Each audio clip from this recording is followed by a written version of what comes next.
Hello everyone, thank you for coming to my channel. If you like my content, please give me thumbs up and consider subscribing to my channel. So let's get started with my quick sourdough guide. And for that you will need unbleached all-purpose flour or bread flour or maida. The process of bleaching takes off most of the yeast present on the grain, so we need unbleached flour. Then you will also need some whole wheat flour because it gives the boost to the starter as it has lot of nutrition in it. If possible, use locally milled fresh flour here. I use mix of 20% whole wheat flour and 80% unbleached all-purpose flour. Then you will need filtered water because if you have chlorine in your water, it can kill the yeast. After that, you will need clean glass jar with loose lid on it, or you can just put a small plate on your jar. You will also need a scale, and the most important thing is the patience. The starter takes its own time to establish. It has to create a healthy environment for lactic acid bacteria and yeast to grow together. And once it happens, the acidity created by lactic acid bacteria will help your starter from growing any kind of a mold. So let's start with day 1.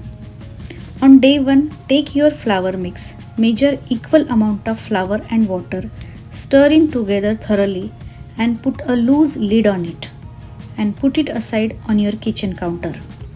If you live in very hot area, then find out a cool spot in your house and put your jar there.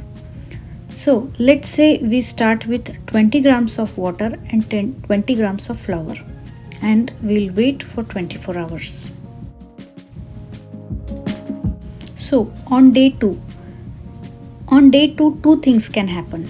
Either you will see no action or no bubbles created in your starter, or you might see that there is some activity going on in your starter, or you may also see that the starter is doubled or tripled in the volume with lot of bubbles in it. If you see no activity in your starter, keep it as it is for another 24 hours.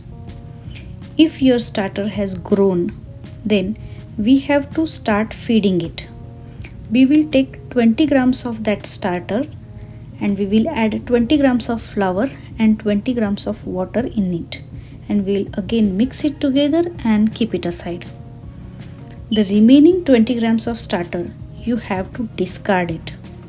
Do not use your starter for any recipe just yet. You should wait until the starter is well established and then start saving your discards. So for this feed, we will call 1:1:1 ratio feed because we have taken equal amount of starter, water and flour. You can use the same jar for upcoming feedings, but make sure the opening of the jar is clean so that no mold can creep inside your starter. And when you see the things are getting messy, you can change the jar. Coming to day 3, you have to repeat the same thing. On day 3 or 4, it is possible that your starter will not show any activity. In that case, give it a day more. It may take a day or 2 to start any activity. If you see any activity or bubbles in your starter, then again we have to keep feeding it. So we will take same amount of starter, same amount of flour and water, we will mix together and you will discard the remaining starter. So on day 4, you have to repeat exactly the same thing as day 3. You have to repeat the same thing for coming 7 to 10 days. At about 7 to 8 days, you will start seeing that the starter is doubling or tripling in between feedings. Starter will reach its peak and it will fall down again. If you see a liquid on top of your starter, it is just an acid built up. It means that your starter is very hungry. In this case, you can start increasing the feed ratio. You can start with 1 is to 2 is to 2, that is 1 part starter, 2 parts flour and 2 parts water. As per your starter activity, you can increase the ratio to 1 is to 3 is to 3 or 1 is to 4 is to 4 and so on.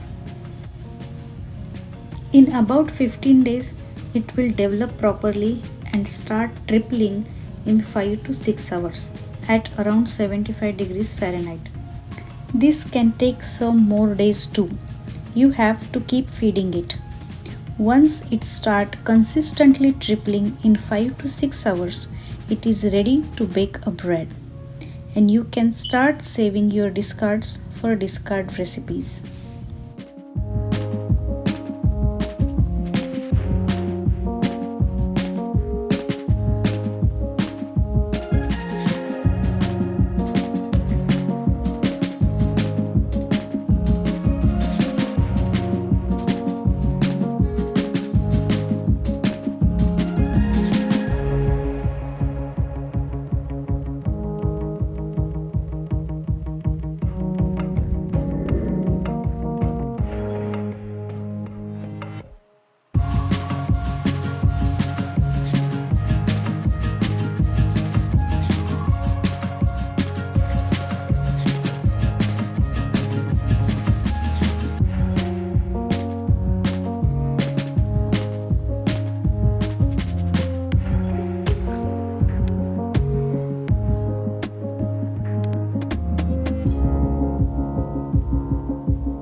Now that your starter is established, you can maintain small amounts of it also. Like you can maintain 10 or 20 grams also. You can also put it in fridge once it reaches its peak and feed it once a week. So suppose you put your starter in the fridge and feed it once a week. So whenever you are planning to bake a bread with this starter, you have to take the starter out of the fridge couple of days before your bake. And then you have to give it couple of feedings and then prepare the starter for the bake. You can use this starter in any recipe instead of instant yeast. For example, you can use it for sourdough bread, pizza, naan or even jalebi. So before I end my video here, let me tell you why we need sourdough starter or what nutritional benefit it offers. First of all, when you are using sourdough, you have to ferment your dough for long hours, just like we Indians make our idli and dosa batter. So during these fermentation hours, it develops amazing flavors into the dough and make your bread special. The second most important factor is the increase in the nutritional value of the bread. Do you know that the anti-nutrients on the grains or legumes make it difficult for our body to get the nutrients present in them? So, for example, our Indian wisdom says, soak your legumes, sprout it, and then use it for your cooking. Because this process gets rid of anti-nutrients and make it very easy for our body to absorb the good things in it.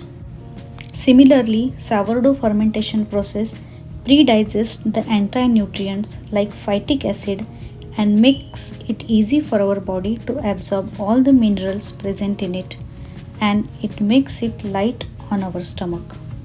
And the third thing is the gluten.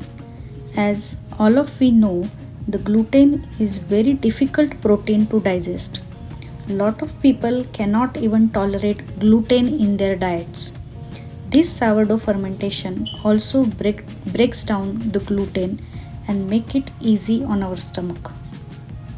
When I think about sourdough, I think that with technology and research, everyday human being is moving forward. But when it comes to our health, we are realizing that we have to go backwards. We have to eat the way our grandparents have been eating. We have to bring back the traditional delicacies and we have to eat local and seasonal. So, If possible, use local grains milled from your local mill and eat the way we have always been eating.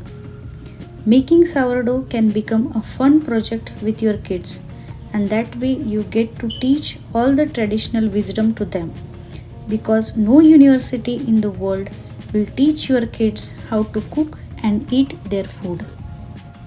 Thank you so much for watching my video.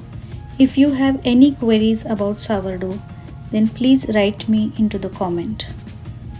Thank you, goodbye, and take care.